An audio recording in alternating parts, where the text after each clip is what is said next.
চাওক যেতিয়া বিৰোধী দলৰ দলপতিগৰাকীক আমি আহ্বান জনাই আছো আহক একেলগে যুঁজো ইউডিএফ দলৰ কাম নাই ইউডিএফ দল বিজেপি টিম বি টিম এইবোৰ কথা বাৰ্তা অবাঞ্ছিত কথা বাৰ্তাবিলাক মানে যিবিলাক কথা বাৰ্তা তেওঁ কৈ আছে কোনো মানে কথাবিলাকৰ যেহেতু ভেলু নাই গতিকে এই কথা বাৰ্তাবিলাক ৰাইজে বুজি পাই আছে আৰু তেওঁলোকক ভোট দিলে যে আচলতে বিজেপিত যাব এই গেৰাণ্টিটো দিব নোৱাৰা হৈছে আজি গৌৰৱ গগৈ ডাঙৰীয়া গেৰাণ্টিৰে ক'ব পৰা নাই নহয় যে আমাৰ প্ৰাৰ্থীগৰাকী বিজেপিত নাযায় মই পুনৰবাৰ কৈছো যে ইউডিএফক সমালোচনা কৰাৰ পৰিৱৰ্তে আপোনালোকে সঁচাকে যদি বিজেপি বিৰোধী হয় তেনেহলে আপোনালোকে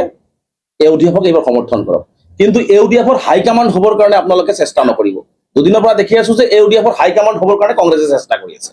বিৰোধী দলৰ দলপতিগৰাকীয়ে ইউডিএফৰ হাইকমাণ্ড হ'ব বিচাৰিছে ইউডিএফ দলে নিৰ্বাচন খেলিব ইউডিএফ দলৰ হাইকমাণ্ড সন্মানীয় সভাপতি মৌলানা বদৰুদ্দিন আজমলে সিদ্ধান্ত গ্ৰহণ কৰিছে তেওঁ সিদ্ধান্ত ল'ব খেলিব নেখেলিব কিয় খেলিলে কি হ'ব ইউডিএফে খেলিলে বেয়া হ'ব আপোনালোকে খেলিলে বেয়া নহ'ব নেকি সেইকাৰণে বাৰে বাৰে আপোনালোকক আহ্বান জনাই আহি আছো যে আপোনালোকৰ গাত যদি মুখ্যমন্ত্ৰী হিমন্ত বিশ্ব শৰ্মা যে এতিয়াও কয় যে 5জনকে বিধায়ক এতিয়াও মোৰ লগত সংযোগ স্থাপন কৰি আছে সেই কথাটো অলপ দূৰ কৰক কংগ্ৰেছত আজি চাওক আমাক দোষাৰোপ কৰাৰ আগত নগাঁৱত প্ৰতিদিনেই কংগ্ৰেছত পৰা মানুহ পদত্যাগ কৰি আছে যোৱাকালিও কৰিছে আজিও কৰিছে আৰু শুনি আছো যে আৰু বহু বিজ্ঞ মানুহ কংগ্ৰেছৰ পৰা পদত্যাগ কৰিব গতিকে ইউডিএফৰ পৰা পদত্যাগ কৰা নাই গতিকে সেইকাৰণে মই তেওঁলোকক আকৌ আপোনালোকৰ জৰিয়তে আহ্বান জনাইছো যে এইবাৰ আমি যিহেতু শক্তিশালীভাৱে যুঁজিম তেওঁলোকে সঁচাকে যদি বিজেপি বিৰোধী হয় আৰু তেওঁলোকে প্ৰমাণ কৰক কাৰণ প্ৰদ্যুৎ বৰদলৈ গুচি গৈছে বিজেপিত প্ৰমাণ কৰিব নোৱাৰে ভূপেন বৰা গুচি গৈছে হিমন্ত বিশ্ব শৰ্মা গুচি গৈছে কোনটো নাই বিজেপিত দৰ্জন মানুহ কংগ্ৰেছৰ পৰা মানুহ আছে গতিকে আছে কোন কংগ্ৰেছত এতিয়া সকলোৱে বিজেপিৰ লগত সমাজ প্ৰতিক্ৰিয়া কৰি আছে গতিকে সেইকাৰণে এটা সুবৰ্ণ সুযোগ তেওঁলোকে পাইছে এইবাৰ অসম যেহেতু আমি বাই ইলেকশ্যনটো আমি খেলি আছো গতিকে তেওঁলোকে সমৰ্থন কৰি তেওঁলোকৰ গাৰ পৰা বিজেপিৰ গোন্ধটো তেওঁলোকে আঁতৰাই দিয়ক আৰু যোৱাকালি মই দেখিছো যে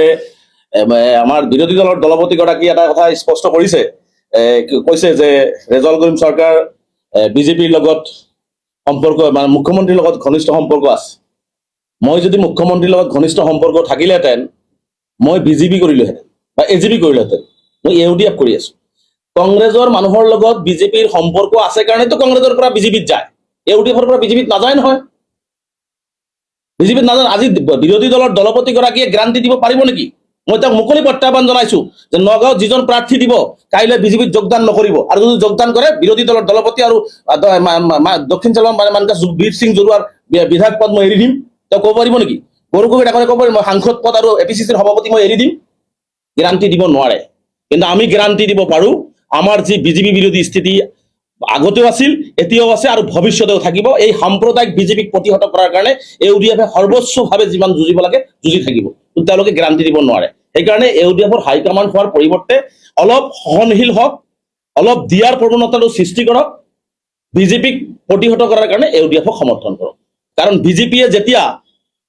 ঘৰ বাৰী উচ্ছেদ কৰিছিল বিজেপিয়ে যেতিয়া পুছবেক কৰিছিল যেতিয়া বিজেপিয়ে যেতিয়া কবৰস্থানৰ ওপৰত বুলডোজাৰ চলাইছিল তেতিয়া বিৰোধী দলৰ দলপতিগৰাকী ক'ত আছিল তেতিয়া কংগ্ৰেছ ক'ত আছিল মাতখাৰ কিয় নাছিল অসংখ্যালঘুৰ কাৰণে মাত দিতে ভয় লাগে যেতিয়া মানুহ উচ্ছেদ হৈ হাহাকাৰ পৰিৱেশৰ সৃষ্টি হৈছিল গৌৰৱ গগৈ ডাঙৰীয়া পাৰ্লিয়ামেণ্টত ডাঙৰ ডাঙৰ কথা কৈছে নৰ্থ ইষ্টৰ কাৰণে কৈছে মণিপুৰৰ কাৰণে কৈছে উত্তৰ পূৰ্বাঞ্চলৰ কাৰণে কৈছে বেংগলৰ কাৰণে কৈছে অসমৰ সংখ্যালঘু মানুহখিনিৰ কাৰণে কৈছে জানো অসমৰ সংখ্যালঘু মানুহখিনিৰ কাৰণে মাত দিছে জানো এই বিজেপি হিমন্ত বিশ্ব শৰ্মাই যি অন্যায় কৰিলে সেই অন্যায়ৰ প্ৰতিবাদ পাৰ্লিয়ামেণ্টত হৈছে জানো যদি হোৱা নাই